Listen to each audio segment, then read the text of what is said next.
다 함께 매일 드리는 기도를 드리심으로 3월 15일 수요일 새벽 기도회를 드리겠습니다. 하나님 아버지, 세상 모든 곳에 평화를 주시옵소서. 각 나라의 위정자들이 하나님을 경외하는 마음으로 맡겨진 권한을 사용하게 하시고 고통과 절망에 빠진 사람들을 자유하게 하옵소서. 대한민국이 나라 안팎으로 안정되게 하시고 분단된 한반도의 복음 통일을 이루어 주시옵소서. 교회와 가정에서 믿음의 대가 잘 이어지게 하시고 성령님의 인도하심에 따라서 저희 교회의 5대 본질인 예배와 교육과 선교, 성도의 교제와 봉사에 힘쓰게 하옵소서. 모든 교역자들이 성령님으로 충만하게 하시고 모든 성도들이 하나가 되어 하나님의 말씀을 따라 행진하여 가게 하옵소서. 예수님의 이름으로 기도드립니다. 아멘. 다 함께 찬송가 342장, 찬송가 342장을 부르시겠습니다.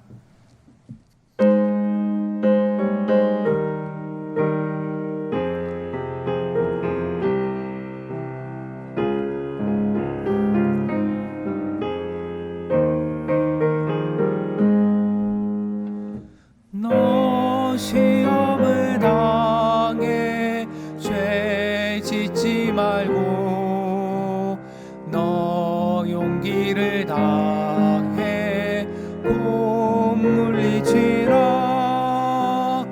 너 시험을 이겨 새 힘을 얻고 주 예수를 믿어 승리하라. 우리 구주의 힘과 그의 위로를 빌라. 주님 내 편에 서서 항상 도우시리. 내 친구를 삼가 잘 선택하고 언행을 삼가 늘 조심하라. 너 열심을 다해 늘 충성하고 온 정성을 다해 주 봉사하라. 우리 구주의 힘과 그의 위로를 빌라. 주님 내 편에 서서 항상 도우시리. 잘 이기는 자는 상 받으리니 너 낙심치 말고 늘 전진하라. 내 구세주 예수 힘 주시리니 주 예수를 믿어 늘 승리하라. 우리 구주의 힘과 그의 위로를 빌라. 주님 내 편에 서서 항상 도우시리. 아멘. 오늘 새벽 우리에게 주신 하나님의 말씀은 욥기 28장입니다. 은이 나는 곳이 있고 금을 재련하는 곳이 있으며 철은 흙에서 캐내고 동은 돌에서 녹여 얻느니라. 사람은 어둠을 뚫고 모든 것을 끝까지 탐지하여 어둠과 죽음의 그늘에 있는 광석도 탐지하되 그는 사람이 사는 곳에서 멀리 떠나 갱도를 깊이 뚫고 발길이 닿지 않는 곳 사람이 없는 곳에 매달려 흔들리느니라. 음식은 땅으로부터 나오나 그 밑은 불처럼 변하였도다. 그 돌에는 청옥이 있고 사금도 있으며 그 길은 솔개도 알지 못하고 매의 눈도 보지 못하며 용맹스러운 짐승도 밟지 못하였고 사나운 사자도 그리로 지나가지 못하였느니라. 사람이 굳은 바위에 손을 대고 산을 뿌리까지 뒤엎으며 반석에 수로를 터서 각종 보물을 눈으로 발견하고 누수를 막아 스며나가지 않게 하고 감추어져 있던 것을 밝은 대로 끌어내느니라. 그러나 지혜는 어디서 얻으며 명철이 있는 곳은 어디인고 그 길을 사람이 알지 못하나니 사람 사는 땅에서는 찾을 수 없구나. 깊은 물이 이르기를 내 속이 있지 아니하다 하며 바다가 이르기를 나와 함께 있지 아니하다 하느니라. 순금으로도 바꿀 수 없고 은을 달아도 그 값을 당하지 못하리니 오빌의 금이나 귀한 청옥수나 남보석으로도 그 값을 당하지 못하겠고 황금이나 수정이라도 비교할 수 없고 정금 장식품으로도 바꿀 수 없으며 진주와 벽옥으로도 비길 수 없나니 지혜의 값은 산호보다 귀하구나. 구수의 황옥으로도 비교할 수 없고 순금으로도 그 값을 헤아리지 못하리라. 그런즉 지혜는 어디서 오며 명철이 머무는 곳은 어디인고 모든 생물의 눈에 숨겨졌고 공중의 세계에 가려졌으며 멸망과 사망도 이르기를 우리가 귀로 그 소문은 들었다 하느니라. 하나님이 그 길을 아시며 있는 곳을 아시나니 이는 그가 땅끝까지 감찰하시며 온 천하를 살피시며 바람의 무게를 정하시며 물의 분량을 정하시며 비 내리는 법칙을 정하시고 비구름의 길과 우레의 법칙을 만드셨습니다. 그때 그가 보시고 선포하시며 굳게 세우시며 탐구하셨고 또 사람에게 말씀하셨도다. 보라, 주를 경외함이 지혜요 악을 떠남이 명철이니라. 여러분께서는 랩 배틀이라는 것을 들어보셨습니까? 랩 배틀이라는 것은 래퍼들이 서로 경쟁하면서 프리스타일 랩, 그러니까 자유롭게 하는 그 랩을 서로 이제 하는 것을 이 랩 배틀이라고 합니다. 그래서 두 사람 또는 두 팀이 서로 순서를 바꿔가면서 경쟁하면서 랩을 하는 것인데요. 어떻게 보면 이 욥기는 욥과 그 친구들 사이에서 서로 오고 가는 지혜 배틀이라고도 할 수가 있을 것 같습니다. 욥과 친구들이 서로 자신들이 지혜가 있다라고 그렇게 자유 발언을 이어가고 있는 것, 주고받는 것이라고도 할 수가 있는데요. 욥기는 넓게 보면 문학 장르상 고대 근동의 지혜 문학에 속합니다. 지혜 문학이라는 것은 지혜를 다루고 또는 지혜를 궁구하고 있는 그런 문학 작품이라고 할 수 있는데요. 욥기에도 보면 고통의 문제, 재난의 원인이 무엇인가, 신의 섭리 등에 대한 논쟁들이 기록이 되어 있기 때문에 그렇습니다. 특히 오늘 본문 욥기 28장은 직접적으로 참된 지혜와 명철이 무엇인가에 대해서 다루고 있는 시입니다. 굉장히 웅병적인 또는 열광적인 그런 어조로 이렇게 시를 기록하고 있습니다. 그런데 오늘 28장의 본문 첫 절을 보면 누구의 말인지가 기록이 되어 있지 않죠. 지금까지는 항상 욥이 말하였다 또는 엘리바스가 말하였다 이렇게 기록이 되어 있었는데 이 28장 첫 절에 보면 누구의 말인지 기록되어 있지 않습니다. 그래서 대부분의 학자들이 서로 이제 공감하는 바는 이 욥기 28장은 욥에 나오는 등장인물들의 말이 아니라 이 욥기를 편집한 사람 또는 욥기를 저술한 사람 그 서술자가 끼어들어서 한 말이다라고 그렇게 생각합니다. 옛날 우리 무성 영화를 보면요, 무성 영화를 화면에서 이제 상영할 때에 변사가 있어서 변사가 서로 거기서 대사를 말해주지 않습니까? 뭐 이수일이 이렇게 말하고 심순애가 이렇게 말하고 그러다가 중간에 끼어들어서 아 슬프도다 이러면서 이렇게 변사가 말을 하는데요. 그런 것처럼 이 욥기의 서술자가 욥이 이렇게 말하였고 엘리바스가 이렇게 말하였고 이렇게 진행을 하다가 이 부분에 끼어들어서 이제 자기가 지금까지 욥과 친구들 사이에 오갔던 그 세 번의 대화들을 이제 마무리하고 있는 부분이다라고 그렇게 생각하면 이해하기가 쉬울 것 같습니다. 지금까지 이제 욥기에서는 이 논쟁에 가담한 양측이 서로 자신들의 말이 지혜다, 자기가 지혜자다라고 말하면서 이제 상대방이 말하는 지혜를 경멸하는 그런 모습을 보여왔습니다. 그런데 이제 저자는 여기에서 보다 높은 차원의 지혜를 권고하고 있습니다. 본문의 내용과 그 배경을 간단히 살펴보면요.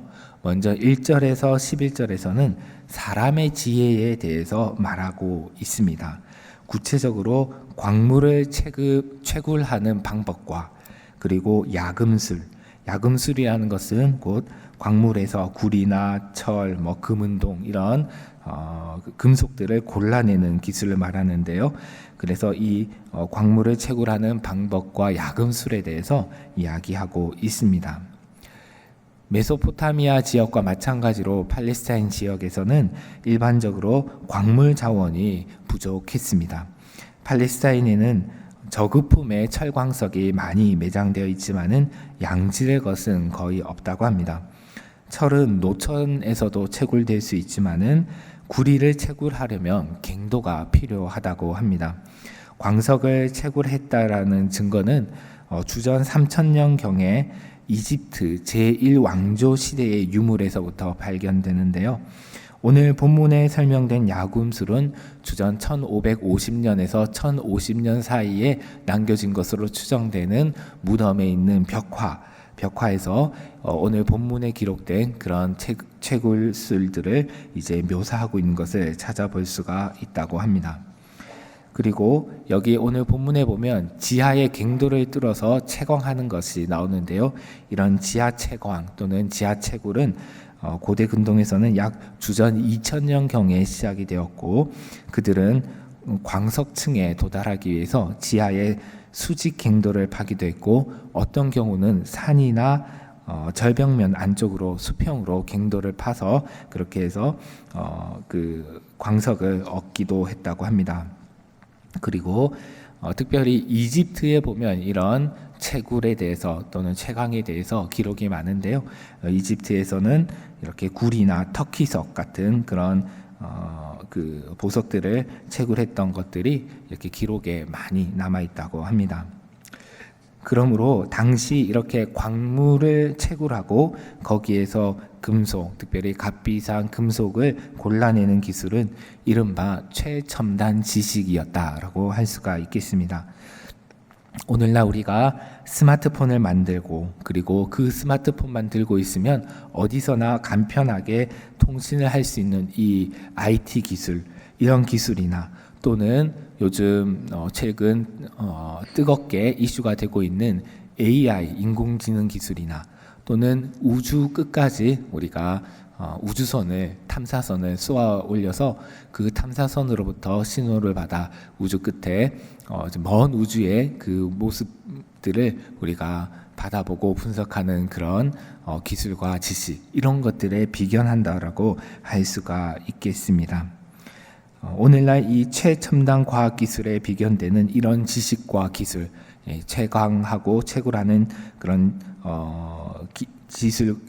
지식과 기술이 이 욥기가 기록되던 당시에도 있지만은, 그러나 이 욥기 28장을 기록한 저자는 그 참된 지혜를 찾아내는 지식은 없다라고, 값비싼 보석을 찾아내는 지식과 기술, 지혜는 있지만은 참된 지혜를 찾아내는 그런 기술은 없다라고 그렇게 노래하고 있습니다. 다시 말해서 값진 보석이나 금속을 찾기 위해서는 3절에 기록된 것처럼 사람이 어둠을 뚫고, 이 지하는 어둡지 않습니까? 어둠을 뚫고 모든 것을 끝까지 탐지하여서, 이 끝까지 탐지한다는 것은 좀 시적인 과장법이기도 한데요.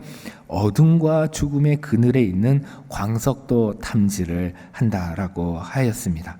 하지만은 그보다 훨씬 더 귀중한 지혜는 인간이 노력한다고 해서 전혀 발견될 수 있는 것이 아니다라고 말하고 있습니다. 특별히 12절 이하에 그런 내용이 있는데요. 지혜는 어디서 얻으며 명철이 있는 곳은 어딘고, 그 길을 사람이 알지 못하나니 사람이 사는 땅에서는 찾을 수 없구나. 땅에서는 지혜가 없다는 것이죠. 그리고 깊은 물이 이르기를 내 속에 있지 아니하며 바다가 이르기를 나와 함께 있지 아니하다 하느니라. 이것은 시적인 의인법인데요. 땅에도 없고 아주 깊은 물, 깊은 바다 속에도 그 지혜는 없다라고 하는 것입니다. 만약에 이때 우주과학 기술이 발달했다면 우주 끝까지 가도, 지금 우리 인류가 보낸 탐사선 중에 제일 멀리까지 항해하고 있는 우주 탐사선은 보이저 2호라고 하죠. 보이저 2호가 저 우주 끝까지 간다고 해도 거기서도 지혜는 발견할 수가 없다라고 그렇게 말할 수가 있겠습니다. 그래서 이 지혜가 있는 곳은 오직 하나님만이 아신다라고 말하는데요. 23절에서 27절까지가 그 내용입니다. 23절부터 27절까지 한번 읽어보실까요?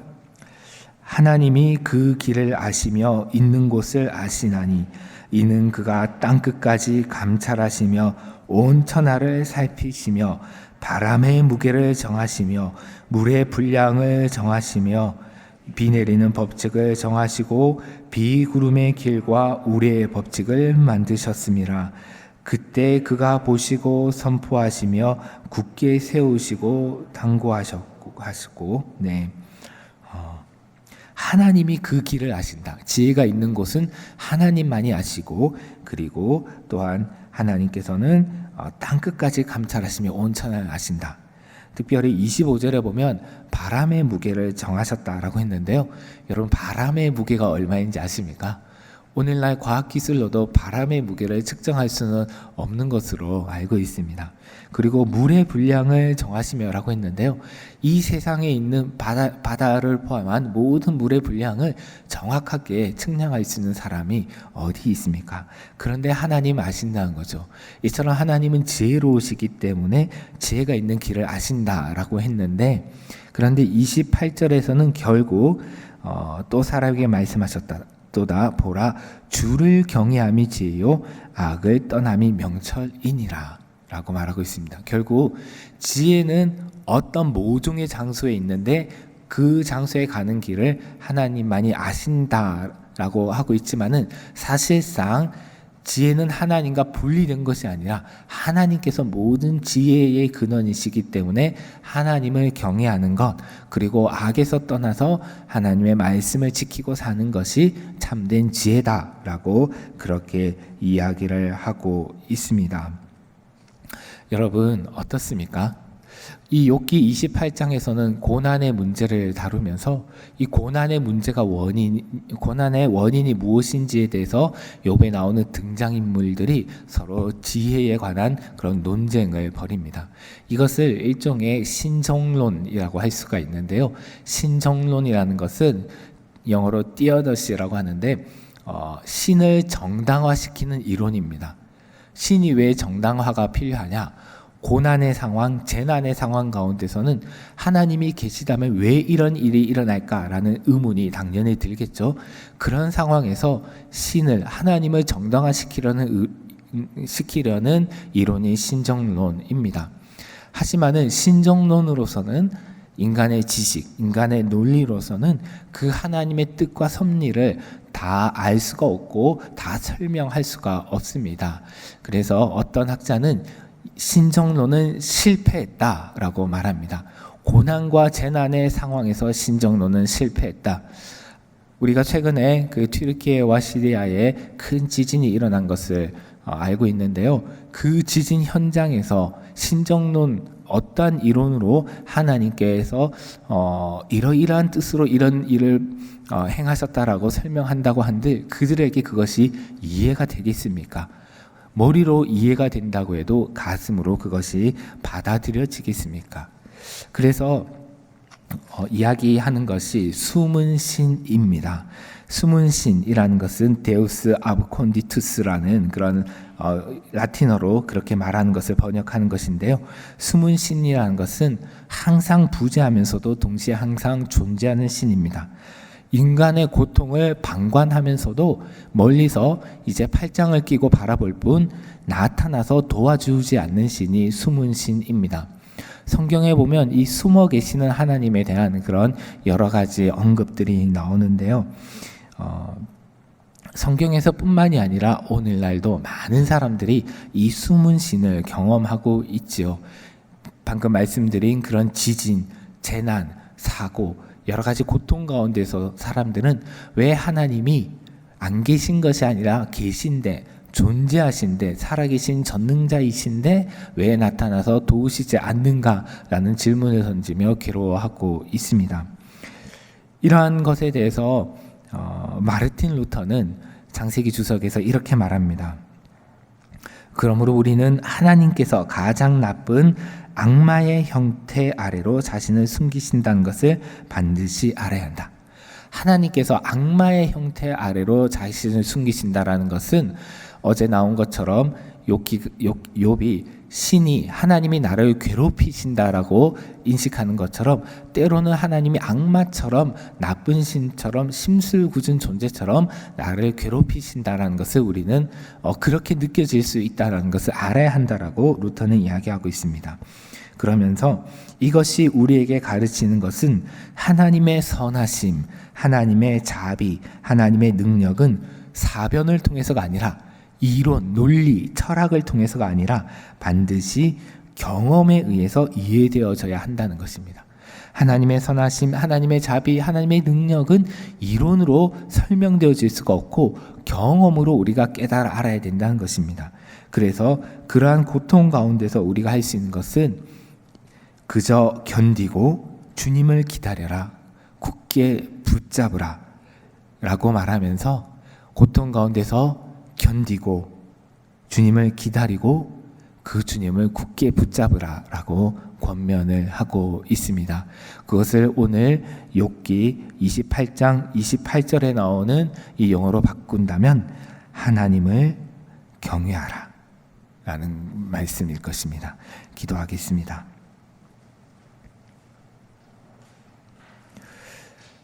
하나님, 많은 사람들이 고통 가운데서 욥과 같이 하나님께 질문을 던지면서 이해를 구하고 있습니다. 그러나 주님, 저희들에게는 그 고통의 원인을 다 설명할 수 있는 참된 지혜가 없습니다. 오직 하나님께만 참된 지혜가 있고 하나님을 경외하는 것이 참된 지혜요 명철인 것을 고백합니다.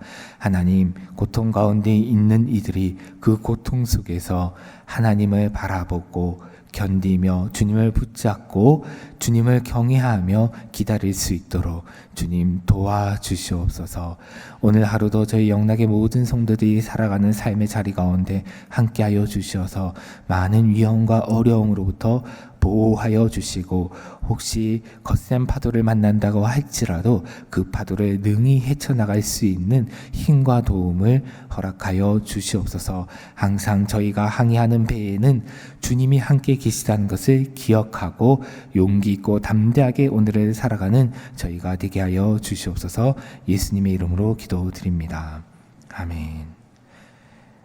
이제 합심 기도를 드리겠습니다. 먼저 우리가 세상의 지혜, 세상의 처세술에 귀를 기울이기보다 참된 지혜의 근원이신 하나님을 경외하고 하나님을 추구하고 하나님을 기다리며 살아갈 수 있도록 도와주시옵소서라고 함께 기도합시다. 또한 오늘 합심 기도 주간 기도 제목인 수요 1, 2부 기도회를 통해서 영락의 성도들이 하나님의 사랑으로 더욱 강건해지도록, 또한 대학 입시에 다시 도전하는 재수생들과 고3 학생들을 올 한 해 하나님께서 사랑으로 붙드시도록 함께 우리가 기도하고 각자 자기의 기도 제목으로 기도하시고 돌아가시겠습니다. 하나님 아버지, 이 세상에는 저희들에게 지혜를 말하는 많은 학문과 철학과 책들이 있습니다. 여러 가지 연설이 있고 또 유튜브에 동영상들이 있습니다. 하지만 하나님, 이 세상의 지혜와 세상의 처세술보다 무엇보다 저희가 하나님께 귀를 기울일 수 있게 하여 주시옵소서. 지푸라기와 같은 세상의 지혜를 자꾸 추구하지 않게 하여 주시고 오직 참된 지혜의 근원이신 하나님을 경외하며 하나님을 따라가며 하나님을 기다리며 하나님을 붙들며 살아갈 수 있는 저희가 될 수 있도록 도와주시기를 간절히 원하며 기도드립니다. 하나님, 오늘도 고통 가운데서 몸부림치며 하나님께 질문하며 괴로운 가운데 있는 많은 성도들이 있습니다.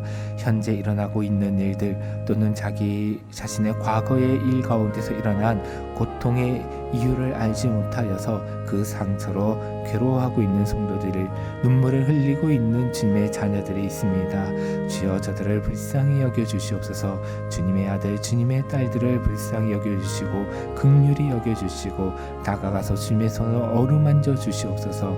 그리하여서 주님을 찾고 기다릴 때 주님께서 반드시 오신다라는 것을 반드시 응답하시고 함께 하시며, 그리고 그 상황 가운데서 하나님의 선하심을 베푸신다는 것을 그들이 경험으로 알아갈 수 있도록 도와주시기를 간절히 소망하며 기도하옵나이다. 하나님 아버지, 오늘 수요 1, 2부 기도회가 있습니다. 이 수요 1, 2부 기도회를 통해서 저희 영락의 성도들이 하나님의 참 사랑을 알게 하여 주시옵소서. 이 세상을 이처럼 사랑하사 독생자를 주신 하나님의 사랑의 그 넓이와 길이와 높이가 어떠한지를 깊이 맛보며 경험하며 그 사랑 속에 살아가게 해주시고 그 사랑을 전하는 삶이 되게 해주시옵소서. 말씀을 전하시는 목사님과 그리고 예배를 섬기는 모든 이들 가운데도 성령님으로 충만케 하여 주시옵소서. 하나님 아버지, 또한 기도드립니다. 하나님 아버지, 대학 입시에 다시 도전하는 재수생들이 있고 그리고 고3 학생들이 있습니다.